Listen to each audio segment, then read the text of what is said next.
Hey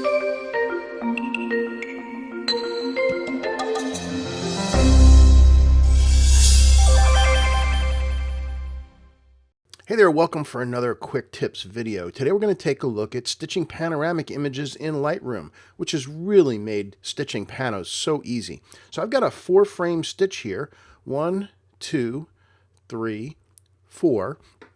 And before we do that, I personally like to do some basic edits to try to get things into place and to check for things like spots. So I like to take the middle image or where the subject is. So let's work with this one. Exposure is pretty good. Let's add some texture and clarity. It needs a little dehaze as well. Let's add some vibrance to bring up the sky and some saturation to bring up the red rocks. And this, by the way, is the Overlook Trail in Zion National Park. Now, there seems to be a spot or something going on here. So let's use the spot removal tool. And yep, sure enough, there is one right there. So let's drag across that to get rid of that.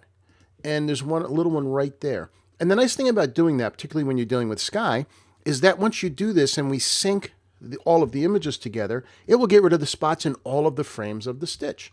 Let's click on Sync. And we're just going to choose Check All. Click on Synchronize, and that will allow us to see all of the image. So here's the far right, looks good. The one we just edited, left, and further left. Now it gets a little dark over there. We'll deal with that after we do the stitch, but let's get our stitch done. So let's go up to Photo, Photo Merge, Panorama.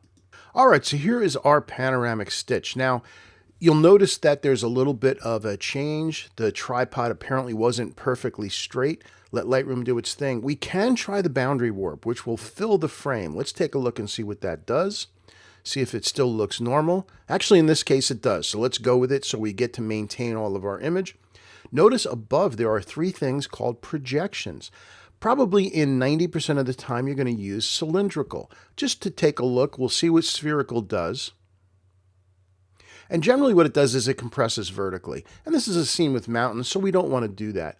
Perspective, by the way, the one time you'll probably use perspective is in an urban environment where you're looking down a street and you got buildings on either side. Probably never going to use it for landscape because it makes the middle smaller and makes the sides larger. So that's not what we're after. We want it to kind of look like how our eyes saw it, so there we go. So there's our stitch ready to go, our pano. Let's click on Merge. So after it's done, you'll see it in amongst our images. There's our stitch. And one of the beauties of doing stitches in Lightroom is after you do the stitch, it's still a raw file. So the shadows might be a little bit still too dark. So let's go ahead and for the entire stitch, open up the shadows. That looks good. Actually, I'm going to bring the highlights down.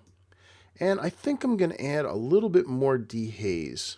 And there is our stitch of the amazing overlook from Zion National Park looking down into the valley. So that's how easy it is to use the stitch tool in Lightroom. Highly recommend it if you're going to do panos. I do a lot of panoramics. It's really a good way to use a normal kind of lens, but still cover a broad area to make really dynamic photos. That's it for today. Hope you enjoyed our quick tip video. See you again next time. Bye-bye.